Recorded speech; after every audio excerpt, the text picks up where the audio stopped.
Yeah, so Anita, thank you for being here. We're going to talk about the top 10 things to take out of your vocabulary. And so we can enjoy creating a healthy lifestyle and take the word diet out of our vernacular. Diet is a noun, not a verb, right? And so instead of diet, I like to say lifestyle. But the first one is that one of the things we can remove is thinking that we are what we eat.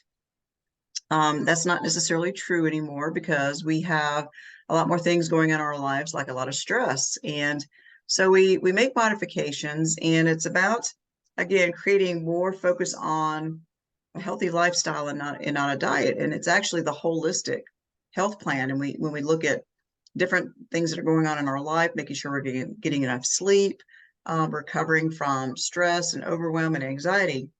But the psychology behind eating behaviors, all of these things are contributing to weight gain and factors that actually prevent weight loss. So take stress, for example. When you're chronically stressed out, your body produces a lot of the hormone cortisol, which revs up your hunger and negatively impacts your metabolism. So in all of these are supported by science. 2015 study says that, part of your weight loss plan should include a goal to lower your stress levels, right? It's not so much about focusing on what you eat. It's really stress in our environment and how we control stress that really dictates how we can achieve health a lot more quickly, a lot more sustainably, and have that energy and capacity. But rule number 2 that we're going to kick to the curb is you should skip sleep to work out. That is absolutely not true. Okay, sleep is very important. The body actually recovers a lot in its sleep cycle.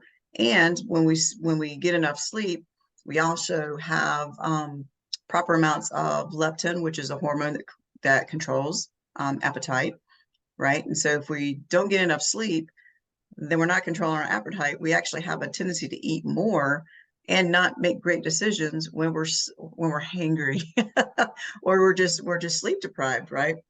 And so sleep deprivation actually stops our body from burning calories efficiently and effectively, which causes us to eat more.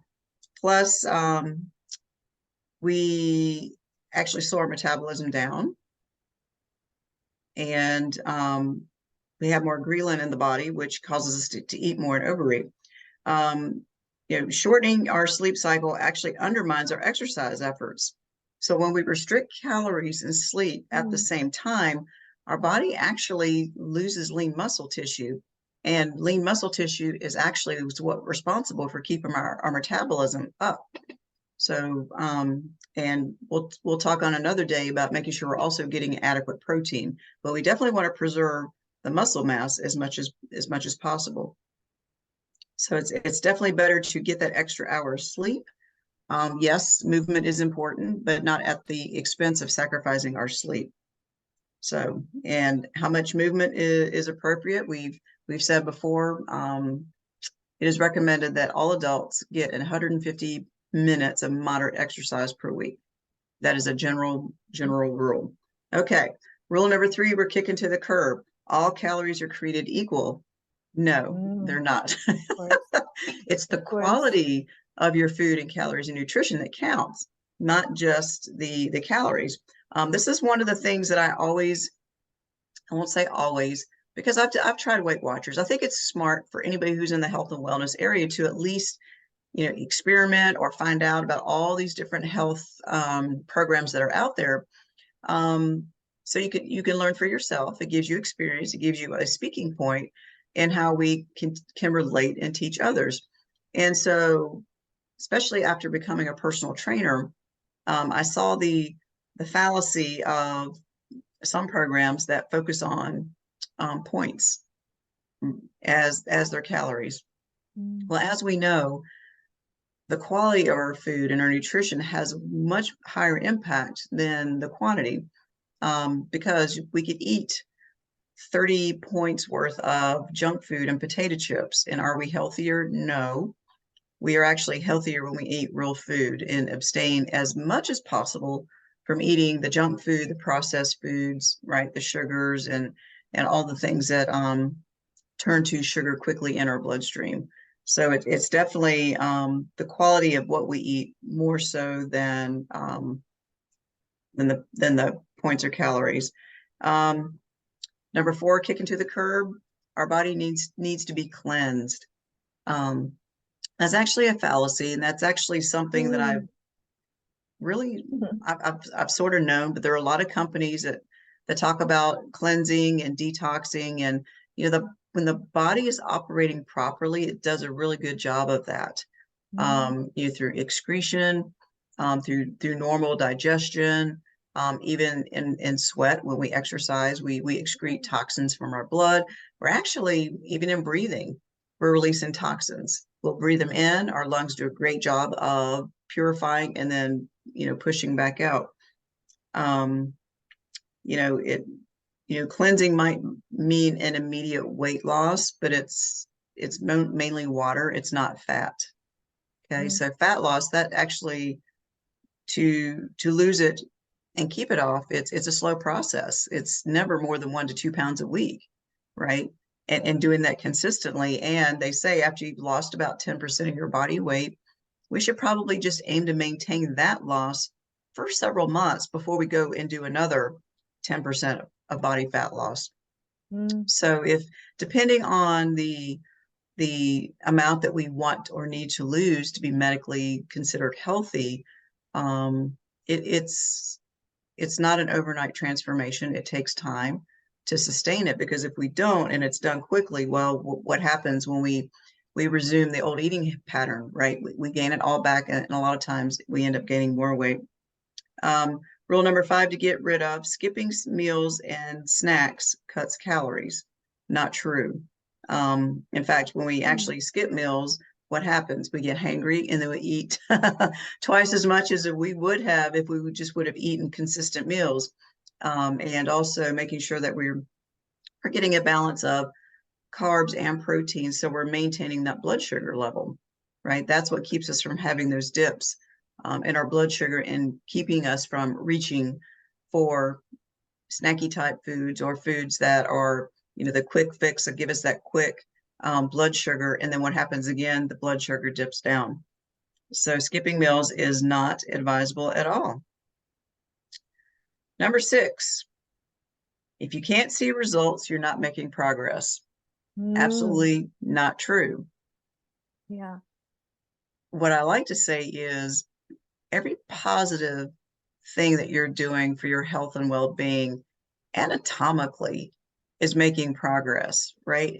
There's even a tipping point. Sometimes it takes a couple of weeks to start seeing the results that you're looking for, maybe on a scale. Actually, what happens first is we start seeing a little bit of shrinking in our clothing. Our clothing gets a little bit looser. We actually have more energy. Our heart rates actually slow down, right? If we are under medical care and having blood work regularly, we can actually observe our lab values actually getting better. So there's a lot of what I like to call non-scale victories, NSVs.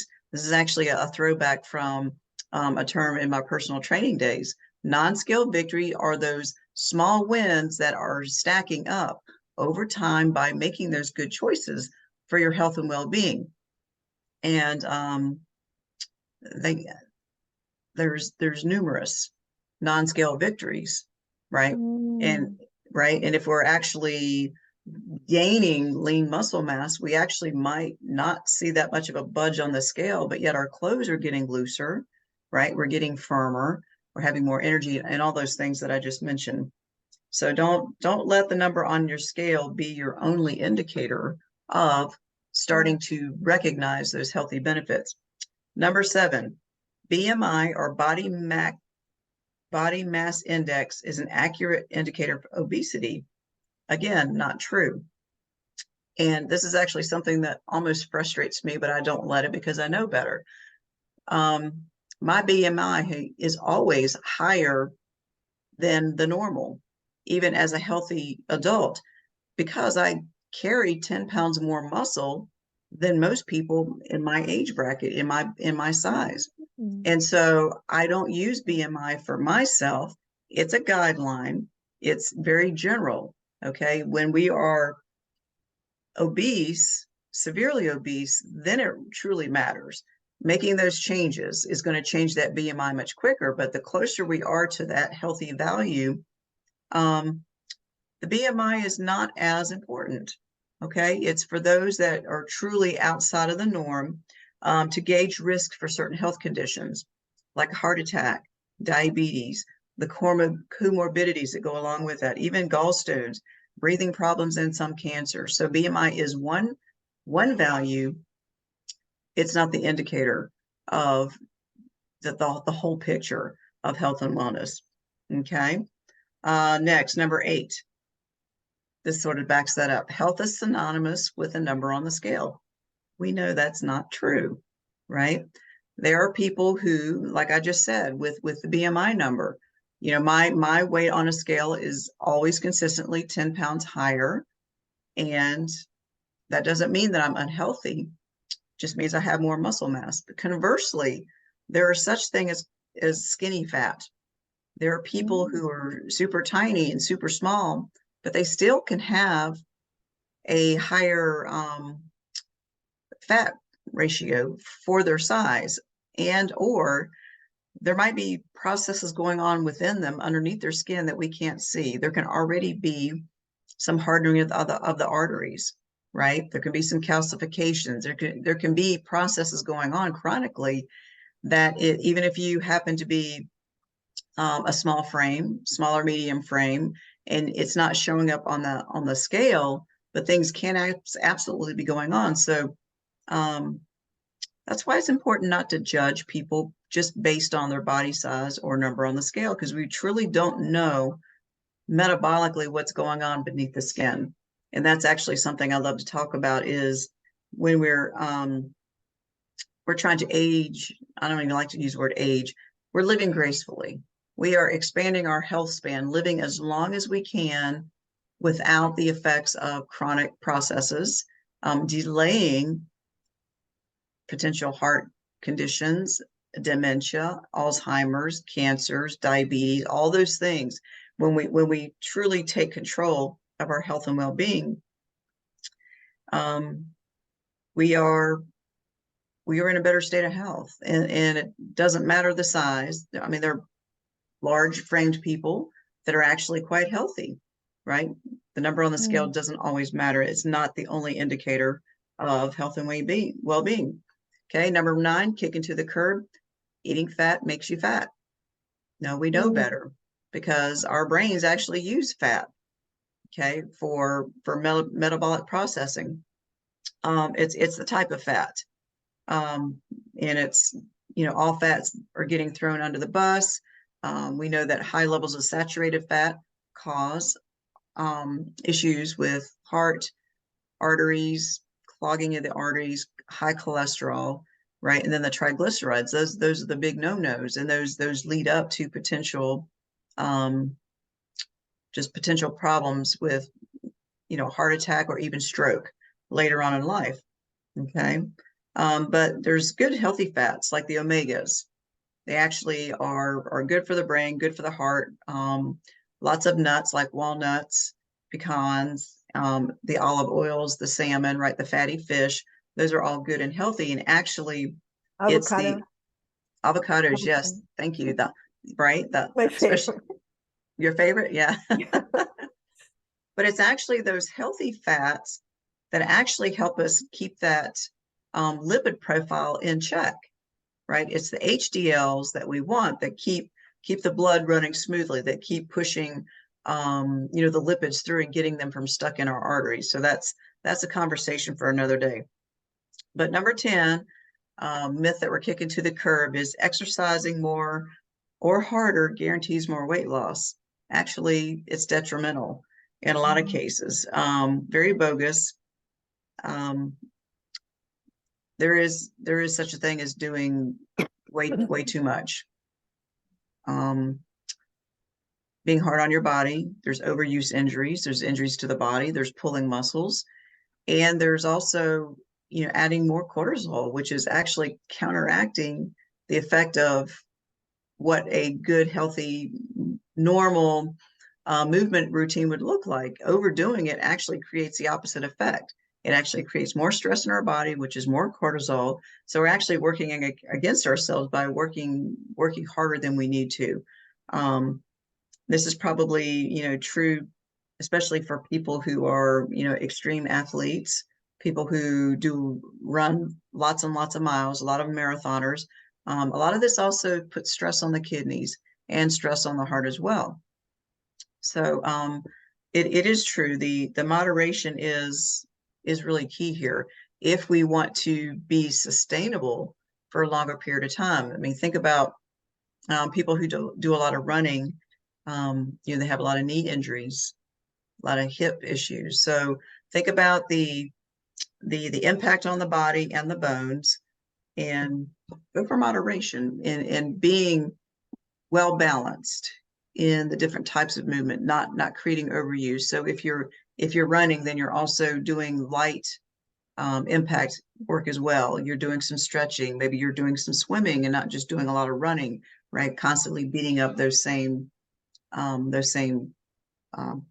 bones, muscles, and ligaments and tendons. So that is our top 10 list of things that we can kick to the curb, and rules that we've been, loosely taught over the years that really aren't serving us. So Anita, do you have any questions before we tie this up tonight? No, I think that's a really good list. Were you And taking notes? it's true. Well, I've I've personally experienced several of them. Uh, I mean, I really, yeah, especially the one about not feeling hungrier when you don't get enough sleep. Mhm. I definitely have seen the difference in the whole day Yeah. when that happens. Yeah, I mean, I definitely have direct experience of that and Mhm. most of the others as well. All So right. yeah, no, it's a really good list. Awesome. Well, Anita, thank you for being here, and thank you for joining us on our Monday nights. We do meet every Monday night, 5:30 Pacific time. And we'll see you hopefully in the Zoom room very soon. Yeah. All right. Thanks, Anita. Have a good night. Okay. Bye. Bye.